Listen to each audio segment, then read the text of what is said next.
I will start the story. ವೀಕ್ಷಕರೇ, ನಾನು ನಿಮಗೆ ಮೊದಲ ದಿನದಿಂದ ಹೇಳ್ತಾ ಇದ್ದೀನಿ, power TV will not do ಯಾವುದೇ ಒಂದು ಸ್ಟೋರಿಯನ್ನು ಪರ್ಸ್ನಲ್ ಆಗಿ ನಾವು ಮಾಡಲ್ಲ. ಇದು ಜನಹಿತಾಸಕ್ತಿ ಮಾತ್ರ ಅಲ್ಲ, ಭಾರತ ದೇಶದ ಹಿತಾಸಕ್ತಿ ಮಾತ್ರ ಅಲ್ಲ, ಇದು ನಮ್ಮ ರಾಷ್ಟ್ರದ ಮರ್ಯಾದೆಯ ಕ್ವಶನ್ ಕೂಡ. ಇಂಥವರು ನಮ್ಮನ್ನು ಆಳಿ ನಮ್ಮನ್ನು ಮೂರ್ಖರನ್ನಾಗಿಸಿ ಇಂಥವರನ್ನು ನಾವು ಇನ್ನೂ ಸಹಿಸಿಕೊಂಡಿದ್ದೇವೆ ಅಲ್ಲ ಅನ್ನುವ ಒಂದು ಎಕ್ಸಾಂಪಲ್ ಒಟ್ಟಿಗೆ ಸ್ಟಾರ್ಟ್ ಮಾಡಿದ್ದೀವಿ. I told this is nothing personal. This is not personal fight between Rakesh Shetty ಮತ್ತು ದೇವೇಗೌಡರ ಮಧ್ಯೆ ಅಥವಾ ಅವರ ಫ್ಯಾಮಿಲಿ ಮಧ್ಯೆ ಅಲ್ಲ. ಇದು ನಮ್ಮನ್ನು ಮೂರ್ಖರಾಗಿಸಿ 4 ದಶಕಗಳಲ್ಲಿ ನಮ್ಮನ್ನು ಮೂರ್ಖರಾಗಿಸಿ ಬಂದಿದ್ದಾರೆ. ಇವರು ಮಾಡಿದ ಅನಾಚಾರಗಳು ಒಂದೊಂದೇ ಕೊಂಡಿ ಕಳಿಸ್ತಾ ಇದೆ. ಇವತ್ತು ನಿಮಗೆ ತೋರಿಸ್ತಾ ಇದ್ದೀನಿ. ಫಸ್ಟ್ ನಿಮಗೆ ಸ್ಟೋರಿಯ ಮೊದಲನೇ ಹಂತಕ್ಕೆ ನಾನು ಹೋಗ್ತೀನಿ. ಲೋಕಾಯುಕ್ತ ರಾಜ್ಯಪಾಲರಿಗೆ ಲೆಟ್ರ್ ಬರೀತೆ. ಆ ಲೆಟ್ರಲ್ಲಿ ಕುಮಾರಸ್ವಾಮಿ ಅವರನ್ನು ಅವರೇ 420 ಅಂತ ಕರೀತಾರೆ. ಪ್ರಾಸಿಕ್ಯೂಷನ್ಗೆ ಅವರಿಗೆ ಅನುಮತಿಯನ್ನು ಕೇಳ್ತಾರೆ. ಆ ಅನುಮತಿಯನ್ನು ಕೇಳಿದ್ದು 10 ತಿಂಗಳ ಮುಂದೆ. ಅಂದರೆ ನಾನು ಇಲ್ಲಿ ತೋರಿಸ್ತಾ ಇದ್ದೀನಿ ನಿಮಗೆ ಪುನಃ. ಅನುಮತಿ 21/11/2023 ಕೇಳಲಾಗಿತ್ತು. ಅದನ್ನು ಗವರ್ನರ್ಗೆ ಕೇಳಲಾಗಿತ್ತು, ಕರ್ನಾಟಕ ರಾಜ್ಯದ ಗವರ್ನರ್ಗೆ ಕೇಳಲಾಗಿತ್ತು. ಈ ಗವರ್ನರ್ಗೆ ಕೇಳಿದ, ಇಲ್ಲಿ ನೋಡಿ, I again show you very clearly. ಇದರಲ್ಲಿ ಹೇಳ್ತಾರೆ request for prosecution sanction under section 420. ನಾನು ಕರೆದಿದ್ದಲ್ಲ. ಕುಮಾರಸ್ವಾಮಿ ಅವರಿಗೆ ಎಲ್ಲ ಕಡೆ ಉರಿಲಿಕ್ಕೆ ಶುರು ಆಗುತ್ತೆ. ಈ ನಂಬರನ್ನು ಕೇಳಿದ ಕೂಡಲೇ ಇದು ನಾನು ಕರೆದಿದ್ದಲ್ಲ 420 ಅಂತ, 465, 468, 409 ಇದು ಇವರ ಎಗೇನ್ಸ್ಟ್ ಚಾರ್ಜ್ ಶೀಟ್. ನಾನು ವೀಕ್ಷಕರಿಗೆ ಪುನಃ ಹೇಳ್ತೀನಿ, ಇದು ಏನು ಸಿದ್ದರಾಮಯ್ಯರವರಿಗೆ ಸ್ಯಾಂಕ್ಷನ್ ಕೊಟ್ಟಾಗೆ ಇನ್ವೆಸ್ಟಿಗೇಷನ್ ಸ್ಯಾಂಕ್ಷನ್ ಅಲ್ಲ. ಸುಪ್ರೀಂ ಕೋರ್ಟಿನ ಆರ್ಡರ್ ಆಧಾರದ ಮೇಲೆಗೆ ಈ ಇನ್ವೆಸ್ಟಿಗೇಷನ್ SIT ಮಾಡುತ್ತೆ. SIT ಇನ್ವೆಸ್ಟಿಗೇಷನನ್ನು ಕಂಪ್ಲೀಟ್ ಮಾಡಿದ ಮೇಲೆ ಕುಮಾರಸ್ವಾಮಿ ಅವರು 420 ಕೆಲಸ ಮಾಡಿದ್ದಾರೆ. ರಾಜ್ಯದ ಎಸೆಟ್ ಏನಿದೆ ಅದನ್ನು ಹಿತಾಸಕ್ತಿಯನ್ನು ಕಾಪಾಡಲು ಇವರು ಮೋಸ ಮಾಡಿದ್ದಾರೆ ಅನ್ನುವ ಎಲ್ಲ ಸೆಕ್ಷನ್ಗಳನ್ನು ಹಾಕಿ ಪ್ರಾಸಿಕ್ಯೂಷನ್ ಆ ಅನುಮತಿಯನ್ನು ಕೇಳುತ್ತೆ. ಆದರೆ ಈ ಅನುಮತಿ ಪತ್ರವನ್ನು, ಈ ಒಂದು ಏನು ಅನುಮತಿಯನ್ನು ಕೇಳ್ತಾರೆ, ಈ ಪತ್ರವನ್ನು ನಮ್ಮ ರಾಜ್ಯಪಾಲರು, ಕರ್ನಾಟಕ ರಾಜ್ಯದ ರಾಜ್ಯಪಾಲರು ಎಲ್ಲಿ ಇಟ್ಕೊಂಡಿದ್ರು ಅಂತ ಗೊತ್ತಿಲ್ಲ, ಯಾರಿಗೂ ಗೊತ್ತಿರಲ್ಲ, ಯಾವ ಸ್ಯಾಂಕ್ಷನ್ಗಳನ್ನು ಬರಲ್ಲ. ಆದರೆ ಅಬ್ರಹಂನಂತಹ ಒಬ್ಬ ಮನುಷ್ಯ ಅವರದೇ ಗವರ್ನರ್ ಸರ್ಕಾರದ ಮೇಲೆ, ಅವರದೇ ಚೀಫ್ ಮಿನಿಸ್ಟರ್ ಮೇಲೆ ಒಂದು ಕಂಪ್ಲೇಂಟ್ ಕೊಟ್ಟಾಗ ಅದೇ ದಿನ ತರಾತುರಿಯಲ್ಲಿ ಸೋಕಸ್ ನೋಟಿಸನ್ನು ಇಶ್ಯೂ ಮಾಡ್ತಾರೆ. ಅದರ ಮೇಲೆ ಸ್ಯಾಂಕ್ಷನ್ ಆಗುತ್ತೆ. ಇದೆಲ್ಲ ಬಂದಾಗ ನಮ್ಮ ಇನ್ವೆಸ್ಟಿಗೇಷನ್ ಟೀಮು ವರ್ಕ್ ಮಾಡ್ತಲೇ ಈ ಲೆಟರ್ ನಮಗೆ ಸಿಗುತ್ತೆ. ಈ ಲೆಟರನ್ನು ನಾವು ನಿಮ್ಮ ಮುಂದೆ ಇಡ್ತೀವಿ.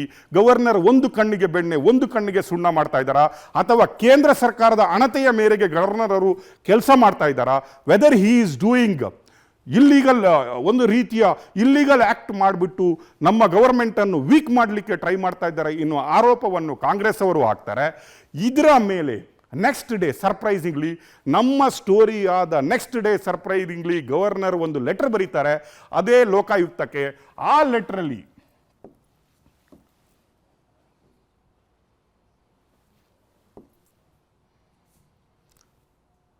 ಈ ಚಾರ್ಜ್ ಶೀಟಲ್ಲಿ ಲೋಕಾಯುಕ್ತ ಸಬ್ಮಿಟ್ ಮಾಡಿದ ಚಾರ್ಜ್ ಶೀಟಲ್ಲಿ ಅಕ್ಯೂಸ್ ನಂಬರ್ 2, ನಾನು ನಿಮಗೆ ಪುನಃ ಹೇಳ್ತೀನಿ, I will take you very fast, ತುಂಬ ಫಾಸ್ಟಾಗಿ ಇದರಲ್ಲಿ ನೀವು ತಗೊಂಡು ಹೋಗ್ತೀನಿ ಸ್ಟೋರಿಗೆ ನಾನು.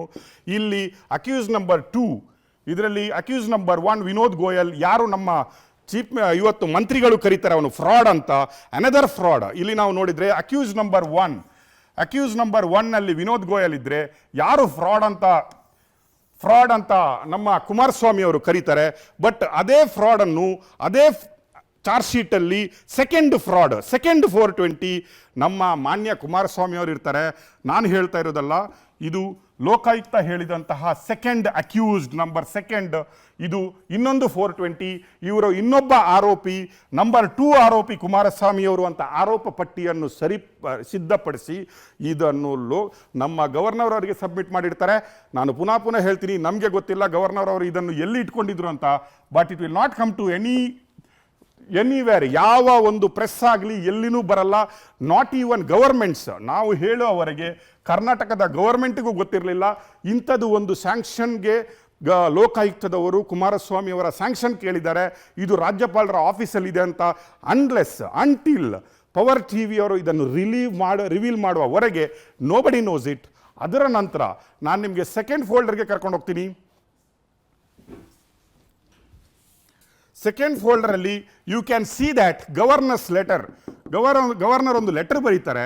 ಈ ಲೆಟರನ್ನು ನಮ್ಮ ಮಾನ್ಯ, ಈ ಲೆಟರಲ್ಲಿ ನೋಡಿ ನಿಮಗೆ ಇನ್ಸ್ಪೆಕ್ಟರ್ ಜನರಲ್ ಆಫ್ SIT ಅವರಿಗೆ ಬರೀತಾರೆ, ಡೌಟ್ ಕೇಳ್ತಾರೆ. ಅಂದರೆ ನಾವು 7ನೇ ತಾರೀಕಿಗೆ ಸ್ಟೋರಿಯನ್ನು ಮಾಡಿದರೆ ತರಾತುರಿಯಲ್ಲಿ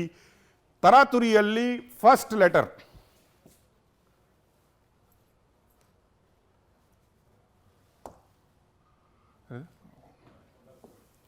ತರಾತುರಿಯಲ್ಲಿ ಗವರ್ನರ್ ಆಫೀಸಿಂದ ಒಂದು ಲೆಟರನ್ನು ಲೋಕಾಯುಕ್ತ ಆಫೀಸ್ಗೆ ಕಳಿಸ್ತಾರೆ. ಅದರಲ್ಲಿ ಒಂದು ಡೌಟನ್ನು ಕ್ರಿಯೇಟ್ ಮಾಡ್ತಾರೆ. ಅಂದರೆ ಒಂದು 3-4 ಕ್ವಶನ್.